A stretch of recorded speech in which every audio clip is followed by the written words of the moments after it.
আসসালামু আলাইকুম। সংবাদে আপনাদের সবাইকে স্বাগত জানাচ্ছি। আমি ফিরোজ তোহা। শুরুতেই আরবে কেবলস সংবাদ শিরোনাম। পুরোদমে ইরান, ইসরায়েল এবং নিরীহ ফিলিস্তিনিদের মাঝে ভয়াবহ যুদ্ধ চলছে হামলা পাল্টা হামলা। এরই মাঝে আমাদের হাতে এসে পৌঁছেছে এই যুদ্ধের সর্বশেষ গুরুত্বপূর্ণ সবথেকে তাজা আপডেট সংবাদ আপনাদের জানিয়ে দিব। প্রথমেই জানাবো, গাজা আলোচনা ভেস্তে যাওয়া নিয়ে ট্রাম্পের মন্তব্য প্রত্যাখ্যান হামাসের। গাজা যুদ্ধবিরতি ও জিম্মি মুক্তি বিষয়ক চুক্তি ভেস্তে যাওয়ার জন্য হামাসকে দায়ী করে যুক্তরাষ্ট্রের প্রেসিডেন্ট ডোনাল্ড ট্রাম্প যে মন্তব্য করেছেন তাকে অবাক করা বলে প্রত্যাখ্যান করেছে হামাস। আজ ট্রাম্প বলেছে, হামাস আসলে যুদ্ধবিরতি ও জিম্মি মুক্তির কোনো চুক্তি চায়নি। কাতারে হামাসের সঙ্গে চলমান প্রায় ৩ সপ্তাহব্যাপী পরোক্ষ আলোচনা থেকে ইসরায়েল ও যুক্তরাষ্ট্র সরে আসার তার একদিন পরেই মন্তব্য করল হামাস। এরপর জানাবো, গাজায় দুর্ভিক্ষের আগুন, মায়ের কোলে মৃত্যু হল ক্ষুধার্ত মেয়ের। গাজায় মারাত্মক অপুষ্টিতে ভুগছে এমন একজন ৬ মাস বয়সী ফিলিস্তিনি শিশু তার মায়ের কোলে মারা গেছে। ক্রমাগত তীব্রতর হওয়া দুর্ভিক্ষের সর্বশেষ শিকারদের তালিকায় যুক্ত হল আরও একজনের নাম।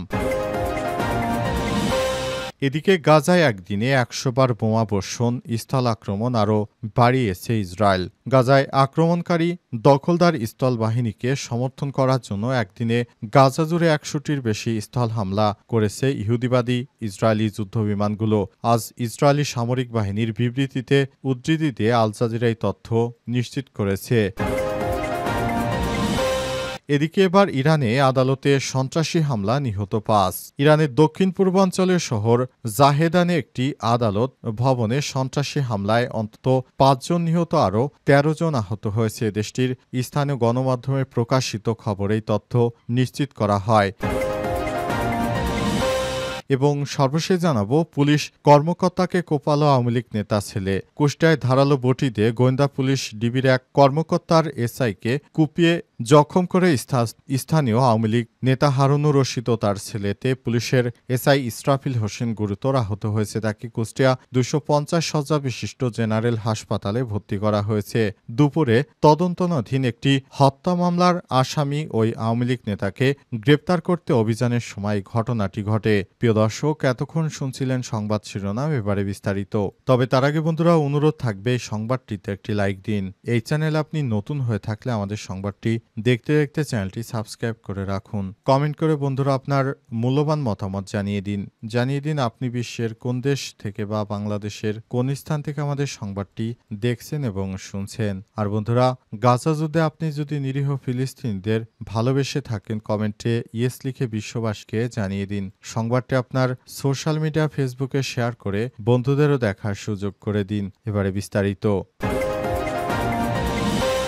গাজা আলোচনা ভেস্তে যাওয়া নিয়ে ট্রাম্পের মন্তব্য প্রত্যাখ্যান হামাসের। গাজা যুদ্ধবিরতি ও জিম্মি মুক্তি বিষয়ক চুক্তি ভেঙে যাওয়ার জন্য হামাসকে দায়ী করে যুক্তরাষ্ট্রের প্রেসিডেন্ট ডোনাল্ড ট্রাম্প যে মন্তব্য করেছেন তাকে অবাক করা বলে প্রত্যাখ্যান করেছে হামাসের যোদ্ধারা। ট্রাম্প আরও বলেছেন, হামাস আসলে যুদ্ধবিরতি ও জিম্মি মুক্তির কোনো চুক্তি চায়নি। কাতারে হামাসের সঙ্গে চলমান প্রায় ৩ সপ্তাহব্যাপী পরোক্ষ আলোচনা থেকে ইসরায়েল ও যুক্তরাষ্ট্র সরে আসায় তার একদিন পরেই মন্তব্য আসে। এই প্রসঙ্গে হামাস কর্মকর্তা তাহের আল নুনু এএফপিকে বলেছেন, ট্রাম্পের এই মন্তব্য বিশেষভাবে বিস্ময়কর, কারণ এটি এমন একটি সময় এসেছে যখন কিছু আলোচ্য বিষয় অগ্রগতি হচ্ছিল। তিনি আরও বলেছেন, পরোক্ষ যুদ্ধবিরতি আলোচনায় যে সব বিষয় আলোচনার মধ্যে ছিল তা নিয়ে আমাদের একটি লক্ষ্য ছিল এবং সে বিষয়ে অগ্রগতি হচ্ছিল। তিনি আরও বলেছেন, পরোক্ষ যুদ্ধবিরতি আলোচনায় যেসব বিষয় আলোচনার মধ্যে ছিল তা নিয়ে আমাদের কাছে কোনো সমস্যা বা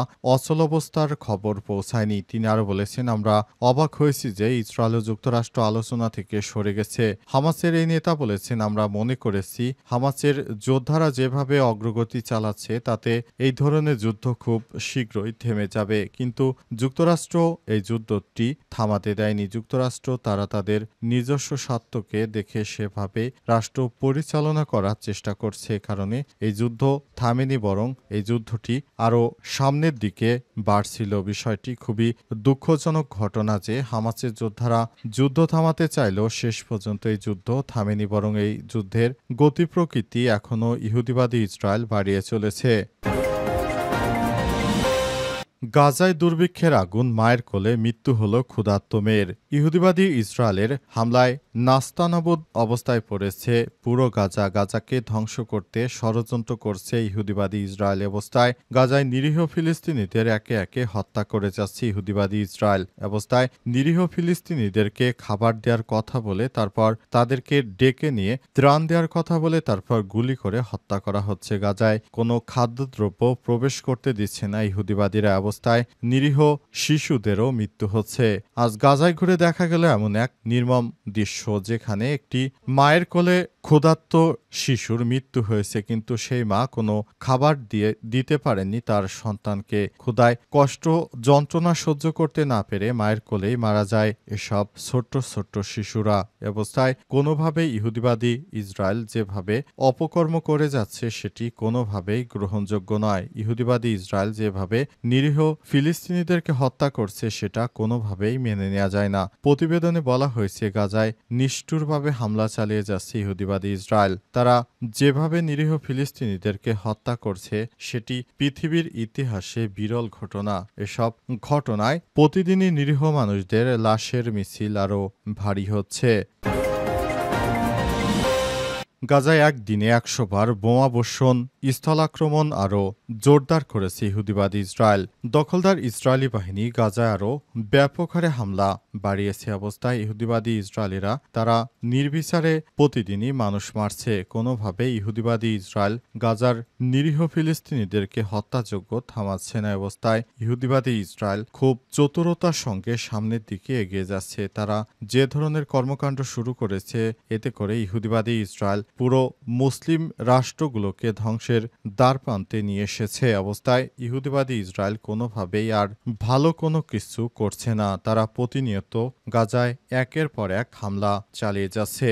ইহুদিবাদী ইসরায়েলের প্রধানমন্ত্রী বেঞ্জামিন নেতানিয়াহু যুক্তরাষ্ট্রের কাছ থেকে হঠাৎ এক ধরনের বার্তা পেয়েছে, আর সেটি হচ্ছে যুক্তরাষ্ট্রের প্রেসিডেন্ট ডোনাল্ড ট্রাম্প জানিয়েছেন, আমরা হামাসের সঙ্গে আর যুদ্ধবিরতি চাই না, তাই যে কোনো মূল্যে হামাসের যোদ্ধাদেরকে এখন হত্যা করতে হবে। কারণ যুক্তরাষ্ট্র মনে করেছিল জিম্মিদের মুক্তি দিয়ে হামাসের যোদ্ধারা ইসরায়েলের সঙ্গে যুদ্ধবিরতিতে সম্মত হবে, কিন্তু এখনও তারা সেই যুদ্ধবিরতি কার্যকর মূলত সম্মত হয়নি। অবস্থায় ইহুদিবাদী ইসরায়েল নতুন করে গাজায় হামলা চালিয়ে যাচ্ছে, যেটি কোনোভাবে গ্রহণযোগ্য নয়। আর ট্রাম্পের পক্ষ থেকে এবার নতুন করে নির্দেশ পেয়ে গাজাকে ধ্বংসের একদম দ্বারপ্রান্তে নিয়ে এসেছে। পুলিশ কর্মকর্তাকে কোপালো আওয়ামী লীগ নেতা এবং তার ছেলে। কুষ্টিয়ায় ধারালো বঁটি দিয়ে গোয়েন্দা পুলিশ ডিবির এক কর্মকর্তার এসআইকে কুপিয়েছে স্থানীয় আওয়ামী লীগ নেতা হারুনুর রশিদ ও তার ছেলেতে। পুলিশের এসআই ইসরাফিল হোসেন গুরুতর আহত হলে তাকে কুষ্টিয়া ২৫০ শয্যা বিশিষ্ট জেনারেল হাসপাতালে ভর্তি করা হয়েছে। দুপুরে তদন্তনাধীন একটি হত্যা মামলার আসামি এই আওয়ামী লীগ নেতাকে গ্রেপ্তার করতে অভিযানের সময় ওই ঘটনা ঘটে। এই ঘটনায় অভিযুক্ত হারুনুর রশিদ ও পুত্র প্রণয়কে পুলিশ গ্রেপ্তার করেছে।